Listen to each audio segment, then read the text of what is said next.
वाटते. तर झुळझुळ हे कोणत्या प्रकारचा शब्द आहे? तर झुळझुळ हा शब्द बघा अभ्यस्त शब्द आहे, लक्षात ठेवा. अभ्यस्त, लक्षात ठेवायचं आपल्याला अभ्यस्त. पुढचा प्रश्न बघूयात आपण. नर्मदा नदी महाराष्ट्रामधील कोणत्या सीमेच्या बाजूने वाहते? तर नर्मदा बघा पूर्वेकडून पश्चिमेकडे वाहते, लक्षात ठेवा. नर्मदा ही पूर्वेकडून पश्चिमेकडे वाहणारी नदी आहे. पुढचा प्रश्न पहा. एकल नागरिकत्व भारताने कोणत्या देशाकडून घेतलेलं आहे? कोणतं एकल नागरिकत्व? तर भारताने बघा हे ब्रिटनकडून घेतलेलं आहे, लक्षात ठेवा. एकल नागरिकत्व हे ब्रिटन देशाकडून घेतलेलं आहे. नेक्स्ट क्वेश्चन पहा. डी वाय चंद्रचूड कितवे मुख्य न्यायाधीश आहेत?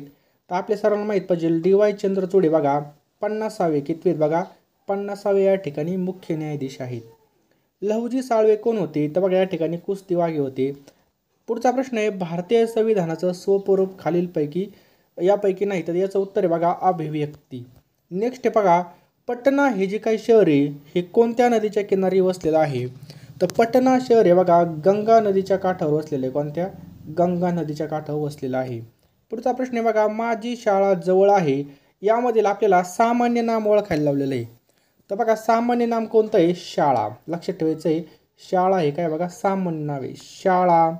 त्यानंतर पर्वत, समुद्र, गाव हे काय बघा सामान्य नाव आहेत. पुढचा प्रश्न आहे बघा. 2021च्या वनाच्या सर्वेक्षणानुसार सर्वात जास्त वनक्षेत्र हे कोणत्या राज्यामध्ये आहे? हा प्रश्न आपण घेतला होता बघा आपल्या दुसऱ्या चॅनलवरती. तर त्याचा राईट आन्सर आहे बघा मध्य प्रदेश. हे सर्वांचं बरोबर असेल मध्य प्रदेश. आणि आपल्या महाराष्ट्रामध्ये कुठं सर्वात जास्त वनक्षेत्र आहे? तर गडचिरोली, लक्षात ठेवायचं आपल्याला गडचिरोली. नेक्स्ट बघा. पिट्स इंडिया ॲक्ट कोणत्या वर्षी चालू करण्यात आला? तर 1784 मध्ये बघा पिट्स इंडिया ॲक्ट हा चालू झालेला आहे. किती? 1784 मध्ये. भारतामधील सिंहाचा नैसर्गिक अधिवास कोणत्या ठिकाणी आहे? तर बघा कोंबडा आरवलेला आहे. ज्यावेळेस तुमचं काम होईल बघा त्यावेळेस मला मेसेज करा, मी पदर खर्चाने तुम्हाला कोंबड्याची पार्टी देईल. तर बघा भारतातील सिंहाचा नैसर्गिक अधिवास कोणत्या ठिकाणी? तर लक्षात ठेवा बघा गुजरात. गुजरातमध्ये कोणतं आहे बघा? गीर हे, लक्षात ठेवा. गीर हे कशासाठी प्रसिद्ध आहे? तर सिंहासाठी प्रसिद्ध आहे, गीर गुजरात. नेक्स्ट आहे बघा. Hindustan Aeronautics Limited, Hindustan Aeronautics लिमिटेडचं मुख्यालय कोणत्या ठिकाणी आहे? तर बघा चालू घडामोडीच्या व्हिडिओमध्ये आपण काय महाप्रश्न घेत असतो, जे काही महत्त्वाचे मुख्यालयाला असतील ते. तर बघा बँगलोरला असते ते, लक्षात ठेवा बँगलोर. पुढचं आहे बघा. दुसऱ्या महायुद्धाची सुरुवात कोणत्या वर्षी झाली होती? तर जे काही दुसरं महायुद्ध आहे मित्रांनो ते 1939 मध्ये झालं होतं. कधी? 1939 मध्ये. नेक्स्ट बघा. विधवांचा पुनर्विवाह मंडळाची स्थापना कोणत्या वर्षी झाली होती? तर 1865ला झाली होती. कधी झाली होती? 1865ला झाली होती. पुढचा प्रश्न बघा मित्रांनो. असहकार चळवळीची सुरुवात कोणत्या वर्षी झाली? तर असहकार चळवळीची सुरुवात बघा 1920ला झाली होती, लक्षात ठेवा. 1920ला झालेली होती.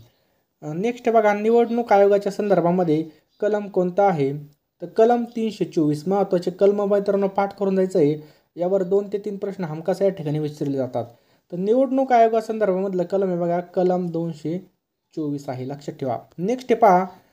45, 48, 54 त्याच्यानंतर 63 पुढील संख्या आपल्याला विचारलेली आहे.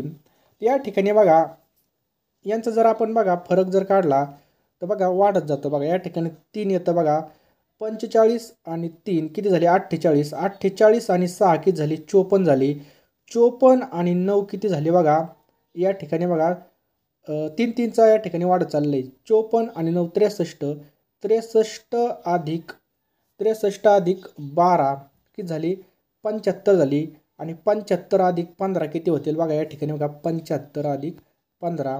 5 आणि 5 10 हा चाला 1. 7 आणि 1 8 आणि 1 9. म्हणजे याचं उत्तर येतं बघा या ठिकाणी 90. लक्षात ठेवा. याचा पुढचा अंक कोणता येईल? 90 येईल. पुढचं आहे बघा या ठिकाणी RBIची स्थापना कोणत्या वर्षी झालेली आहे? तर RBIची स्थापना बघा 1935ला झाली. काही झाली बघा 1935ला RBIची स्थापना झालेली, लक्षात ठेवायची. 1935ला RBIचे सध्याचे जे काही गव्हर्नर आहे त्यांचं नाव आहे बघा शक्तिकांत दास. आणि कितवे गव्हर्नर आहेत? तर बघा 25वे गव्हर्नर आहेत. कितवे आहेत बघा? 25वे गव्हर्नर आहेत. हे पण लक्षात ठेवायचं आहे. तर RBIची स्थापना कधी झाली?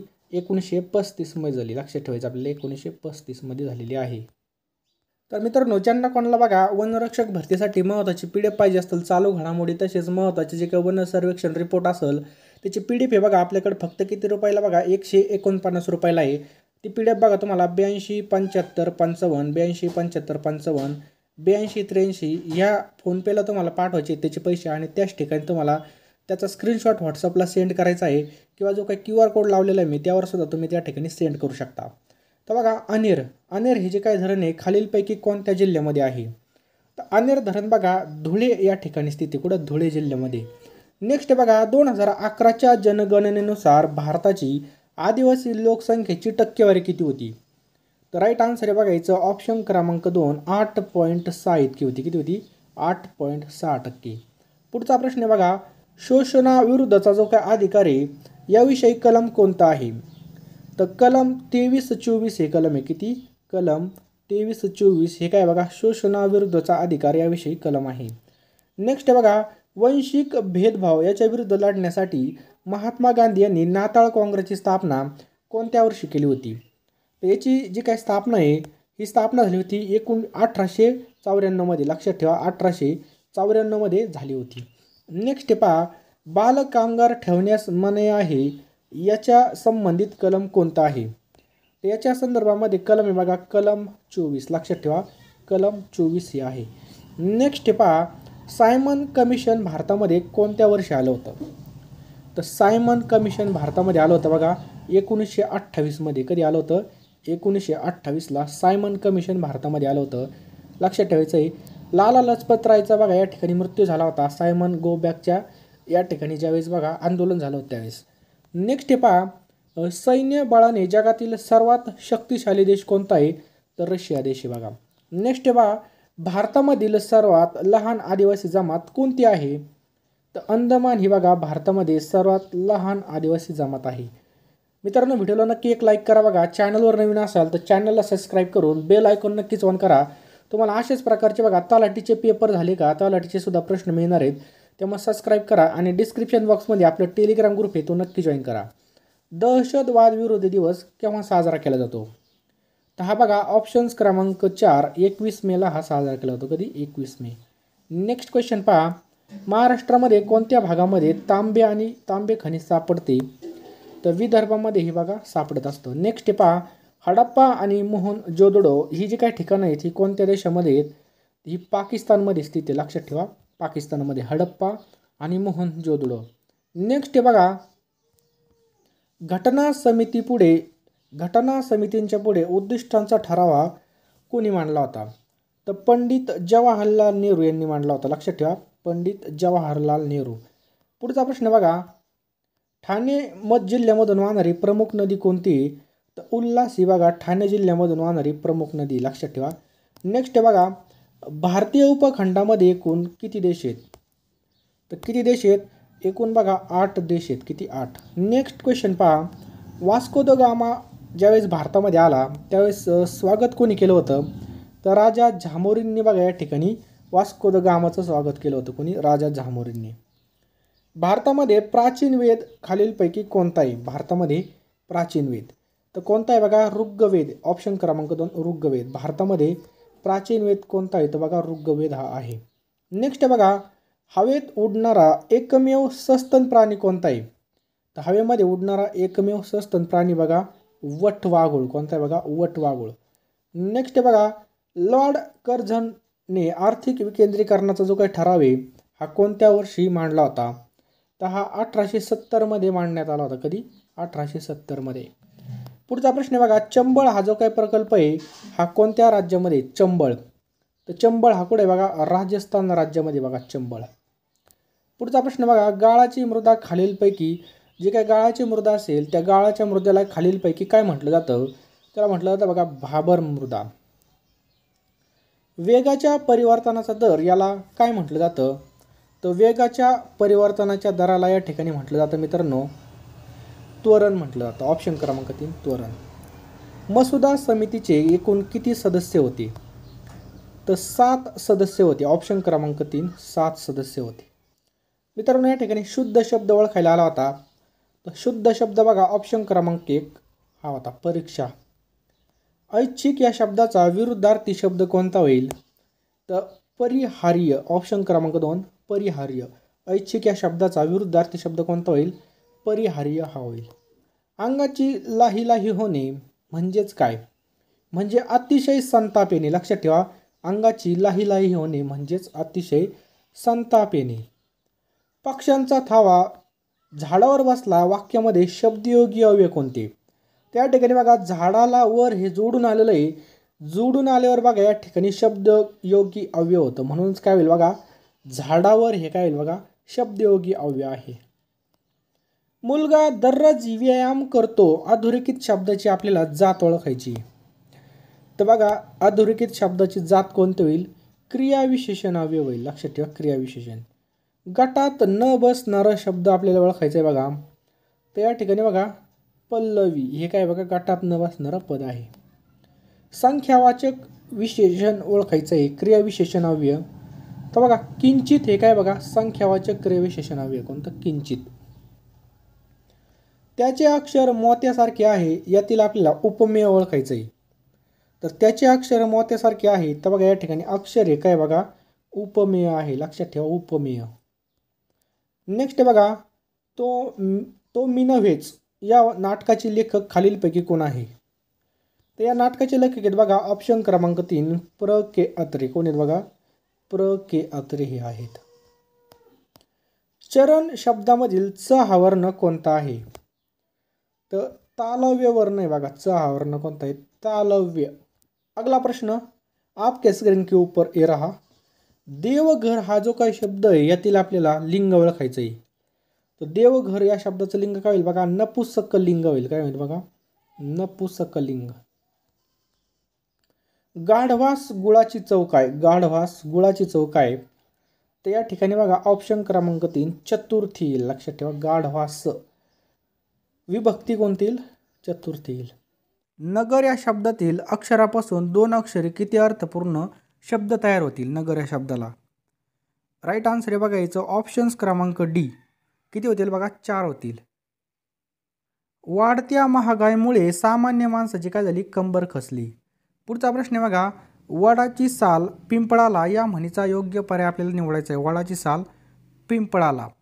तर राईट आन्सर आहे बघा एकाचे दोष दुसऱ्यावर ढकलणे म्हणजेच काय बघा याचा अर्थ आहे. पुढचा प्रश्न आहे बघा, महानायक पुस्तकाचे लेखक किंवा कवी कोण आहेत? महानायक पुस्तकाचे लेखक किंवा कवी कोण आहेत?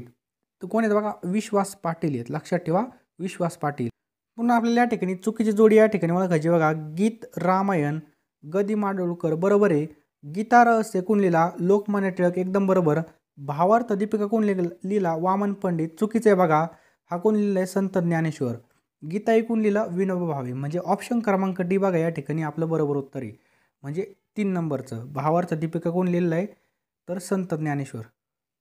पुढचा प्रश्न आहे बघा, 60 वर्ष पूर्ण झाल्यावर साजरा करायचा उत्सव याचा आपल्याला या शब्दसमूहाचा अर्थ कोणता? हे पाठ करून ठेवा बघा, 100% या ठिकाणी प्रश्न विचारला जातो.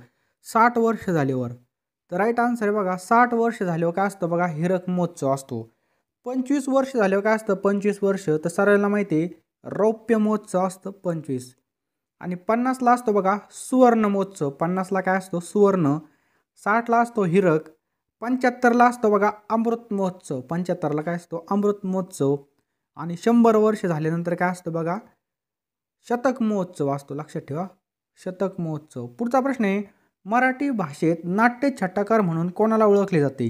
चला ओळखा पटकन, आपल्याला 3 सेकंद दिले जातील. राईट आन्सर आहे बघायचं ऑप्शन्स क्रमांक ए. कोण आहेत बघा? शंकर काशीनाथ गर्गे. लक्षात ठेवा, शंकर काशीनाथ गर्गे बघा मराठी भाषेमध्ये नाट्य छटाकार म्हणून ओळखले जाते. कोणाला? शंकर काशीनाथ गर्गे. महत्वाचं आहे, मी शाळेत जाणार नाही कारण मला ताप आला आहे. हे कोणत्या प्रकारचं वाक्य आहे? मी शाळेत जाणार नाही कारण मला ताप आला आहे. त्याचं बरोबर उत्तर आहे बघा ऑप्शन क्रमांक बी. हे काय बघा? मिश्र वाक्य आहे. कोणतं? मिश्र वाक्य. लक्षात ठेवा, जातीभ्रष्ट या शब्दाचा आपल्याला समास ओळखायचा आहे. जातीभ्रष्ट या शब्दाचा समास ओळखायचा आहे. हा कोणता समास आहे बघा? तत्पुरुष समास आहे. लक्षात ठेवा, जातीभ्रष्ट हा कोणता आहे बघा? तत्पुरुष समास आहे. नेक्स्ट क्वेश्चन पहा, टिंबटिंब प्रयोगामध्ये कर्त्याप्रमाणे क्रियापद चालतं. तर कोणता प्रयोग येतो? तर कर्तरी प्रयोग आहे बघा. लक्षात ठेवा, कर्तरी. पुढचा प्रश्न आहे बघा, शाळेकडे या शब्दामधील कडे हा शब्द काय आहे? तर कडे हा शब्द काय भानगड आहे? राईट आन्सर आहे बघा याचं ऑप्शन्स क्रमांक या ठिकाणी बघा बी, शब्दयोगी अव्यय. लक्षात ठेवा काय बघा शब्दयोगी. तू या सर्वनामाचे चतुर्थी विभक्तीमधील एकवचनी रूप कोणतं आहे? ते काय बघा तुझला. लक्षात ठेवा तू या सर्वनामाचं चतुर्थी विभक्तीमधील एकवचनी रूप कोणतं आहे बघा तुझला हे आहे. पुढचा प्रश्न बघा धातुसाधित नाम नसलेला पर्याय कोणता? धातुसाधित नाम नसलेला पर्याय कोणता? यामध्ये बघा पळणे, रडू, हसू, सत्य. सत्य बघा हा धातुसाधित नाही. बाकी बघा पळणे, रडू आणि हसू हे काय बघा धातुसाधित आहेत. लक्षात ठेवा धातुसाधित. पुढचा प्रश्न आहे आपला पानिपतावर 1.25 लाख बांगड्या फुटल्या हे विधान कोणत्या प्रकारामधलं आहे? हे बघा लक्षणा. लक्षात ठेवा लक्षणामधलं आहे. पानिपतावर 1.25 लाख बांगड्या फुटल्या हे विधान बघा लक्षणा प्रकारामधलं आहे. संधी ओळखायचा आपल्याला नाही अधिक असा. एकदम सोपं आहे बघा नाही अधिक असा म्हणजे काय नाहीसा. पुढचा प्रश्न बघा गायन या शब्दाचा संधीचा विग्रह ओळखायचा आहे. गायन या शब्दाचा संधीचा विग्रह आपल्याला या ठिकाणी ओळखायचा आहे. तर राईट आन्सर आहे ऑप्शन क्रमांक 1 गै अधिक अन. हे काय बघायचं बरोबर संधीची फोड आहे. खालीलपैकी सदाचार या शब्दाच्या संधीचा विग्रह ओळखायचा आहे. तर राईट आन्सर आहे बघायचं ऑप्शन क्रमांक आहे सत अधिक आचार. हे काय बघायचा योग्य विग्रह आहे. नेक्स्ट पहा मराठी व्यंजनाची एकूण किती प्रकार आहेत? मराठी व्यंजनाची एकूण किती प्रकार आहेत? तर बघा या ठिकाणी 5 प्रकार आहेत. मराठी व्यंजनाचे 5 प्रकार आहेत. संधी म्हणजे काय? संधी म्हणजे काय? तर संधी म्हणजे काय साधने होय. लक्षात ठेवा संधी म्हणजे साधने होय. पुढचा प्रश्न आहे बघा सचिवालय हा शब्द कोणत्या समासाचं उदाहरण आहे? एकदम सोपं आहे बघा सचिव अधिक आ. या ठिकाणी आ आलेलं आहे म्हणून बघा हे बघा तत्पुरुष समासाचं उदाहरण. लक्षात ठेवा सचिवालय हे काय बघा तत्पुरुष समासाचं उदाहरण आहे. विधेय म्हणजे काय? प्रश्न आहे बघा विधेय म्हणजे काय? तर विधेय म्हणजेच क्रियापद होय. लक्षात ठेवा विधेय म्हणजे काय क्रियापद होय. पुढचा प्रश्न आहे खालीलपैकी सर्वनाम लिंग वचन भेदानुसार बदलत नाही ते कोणतं आहे? तर कोणतं आहे बघा कोण. लक्षात ठेवा कोण. मेहंदीचा कोण नाही ते एक हे बघा कोण नाही तर म्हणतात आईस्क्रीमचा कोण. लक्षात ठेवा कोणतं आहे बघा कोण. हे काय बघा सर्वनाम लिंग वचन भेदानुसार बदलत नाही. पुढचा प्रश्न आहे खालीलपैकी कोणतं सर्वनाम लिंगभेदाने बदलत नाही? पुन्हा तोच प्रश्न विचारला आहे तर मी बदलत नाही. पुढचा प्रश्न आहे वाक्यात नामाच्या ऐवजी येणाऱ्या शब्दाला कोणती साधने आहे? तर कोणती बघा सर्वनाम ही साधने आहे. लक्षात ठेवा वाक्यामध्ये नामाऐवजी येणाऱ्या शब्दाला कोणती साधने आहे बघा सर्वनाम. आणि मित्रांनो चॅनलवर नवीन असाल तर चॅनल नक्की सबस्क्राईब करा. व्हिडिओला नक्कीच एक लाईक करा. बघा आजच्या व्हिडिओचं लाईकचं टार्गेट आपण 1000 लाईक ठेवू. तुम्ही नक्कीच पूर्ण करणार आहे. पुढचा प्रश्न पहा गरजेल तो करील काय या वाक्याच्या संबंधित अध्याहत ओळखायचं आपल्याला. गरजेल तो करील काय? तर राईट आन्सर आहे बघा इथं बघा जो हे काय बघा या ठिकाणी सर्वनाम आहे. पुढीलपैकी कोणतं सर्वनाम लिंगभेदाने बदलत नाही? लिंगभेदाने न बदलणार. तर आपण सुरुवातीलाच बघितलं तर कोणतं बघा मी आहे. सर्वनामाचे मुख्य प्रकार किती आहेत? एकदम सोपा प्रश्न आहे. तर सर्वनामाचे मुख्य प्रकार किती आहेत बघा 6 मुख्य प्रकार आहेत. आणि सर्वनाम किती आहेत खाली कमेंट बॉक्समध्ये नक्की टाईप करा. खालील वाक्यामधील आपल्याला सर्वनामाचा प्रकार ओळखायचा आहे. ज्याने हे भांडण उकरले तो माघार घेईल. या ठिकाणी आपल्याला विचारलंय ज्याने हे भांडण उकरले तो माघार घेईल. हे काय बघा संबंधी सर्वनाम आहे. ऑप्शन क्रमांक बी संबंधी सर्वनाम. रामाच्याने काम करवते या वाक्याचा प्रयोग ओळखायचा आपल्याला. रामाच्याने काम करवते हे काय बघा शक्य करवते खाववते हे काय बघा शक्य कर्मणे असते. नेक्स्ट पहा पुढे दिलेल्या सर्वनामापैकी कोणती सर्वनामे लिंगाप्रमाणे बदलतात? तर कोणकोणती बघा तो हा जो हे काय बघा ही सर्वनामे लिंगाप्रमाणे बदलत असतात. पुढचा प्रश्न बघा